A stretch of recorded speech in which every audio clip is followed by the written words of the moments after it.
கர்த்தருக்குள் பிரியமானவர்களே, பிப்ரவரி 1 இன்றைய பனித்துளிகளின் தலைப்பானது நன்றியுள்ள மனதை விரும்புகிறவர். வசனம் யாத்திராகமம் 20வது அதிகாரம் 17வது வசனம். பிறனுடைய வீட்டை இச்சையாதிருப்பாயாக, பிறனுடைய மனைவியையும் அவனுடைய வேலைக்காரனையும் அவனுடைய வேலைக்காரியையும் அவனுடைய எருதையும் அவனுடைய கழுதையையும் பின்னும் பிறனுக்குள்ள யாதொன்றையும் இச்சையாதிருப்பாயாக. பொதுவாக தான் இருக்கிற நிலைமையை விட மேலான நிலைக்கு போவதற்கே மனிதன் விரும்புகிறான். நடந்து செல்லுகிற ஒருவர் சைக்கிள் வாங்க விரும்புகிறார். சைக்கிள் வைத்திருக்கிற ஒருவர் ஸ்கூட்டர் வாங்க விரும்புகிறார். ஸ்கூட்டர் வைத்திருக்கிற ஒருவர் கார் வாங்க விரும்புகிறார். இது தவறா? ஒன்று தேவை என்றால் அதை வைத்திருப்பதில் தவறு இல்லை.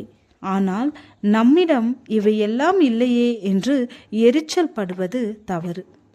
அப்படி எரிச்சல் படும்போது பிறருக்குரியவற்றை நாம் இச்சிக்க ஆரம்பிப்போம். இது தவறு. ஒன்றை புரிந்து கொள்ள வேண்டும். நாம் நல்ல நிலையில் இருப்பதையே தேவன் விரும்புகிறார்.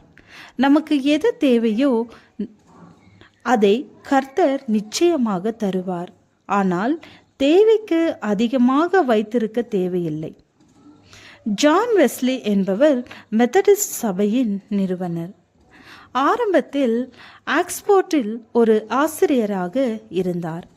அவர் தனது அறையை அழகாக காட்ட அழகிய அலங்கார படங்களை ஒரு நாள் வாங்கினார். அன்று அவரது அறையை சுத்தம் செய்ய ஒரு பெண் வந்தாள். அது குளிர்காலம். அவள் உடலில் மிகவும் மெல்லிய ஆடை மட்டுமே இருந்தது. கம்பளி இல்லை. மனமுருகிய வெஸ்லி அவளுக்கு பணம் கொடுக்க விரும்பினார். ஆனால் அவர் கையில் ஒன்றுமில்லை. அவரது பணம் அனைத்தும் அலங்கார பொருட்களுக்காக செலவாகிவிட்டது. தேவன் தனக்கு தருகிற பணத்தை விவேகமாக பயன்படுத்த வேண்டும் என்று சொல்லி வெஸ்லி அன்று முடிவு செய்தார். இப்படிப்பட்ட ஒருவர் பிற சொத்துக்களை இச்சிப்பாரா? கர்த்தர் உங்களை உயர்த்த விரும்புகிறார். உங்கள் பிள்ளைகள், உங்கள் வேலை, உங்கள் வியாபாரம், உங்கள் பயணம், உங்கள் சேமிப்பு, உங்கள் அந்தஸ்து போன்ற எல்லாம் ஆசீர்வாதமாக இருக்கும் என்று உபாகமம் 28 சொல்கிறது. அப்படிப்பட்ட நிலையில் நாம் எச்சரிக்கையாக இருக்க வேண்டும். உபாகமம் 8 சொல்கிறது, நீ நல்ல வீட்டில் குடியிருக்கும் போதும் உனக்கு பணம் பெருகி உனக்கு உண்டானவை எல்லாம் வர்த்திக்கும் போதும் உன் தேவனாகிய கர்த்தரை நீ மறக்காதே. என் சாமர்த்தியமும் என் கைபெலனும் இந்த ஐஸ்வர்யத்தை எனக்கு சம்பாதித்தது என்று சொல்லாதே. உன் தேவனாகிய கர்த்தரை நினை. அவரே இந்நாளில் உனக்கு உண்டாயிருக்கிறது போல ஐஸ்வர்யத்தை சம்பாதிக்கிறதற்கான பலனை உனக்கு கொடுக்கிறவர்.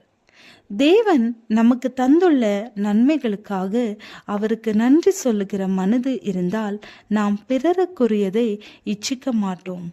உனக்கு தேவையானதை நானே உனக்கு தருவேன் என்று தேவன் வாக்கு பண்ணுகிறார். ஜெபம்.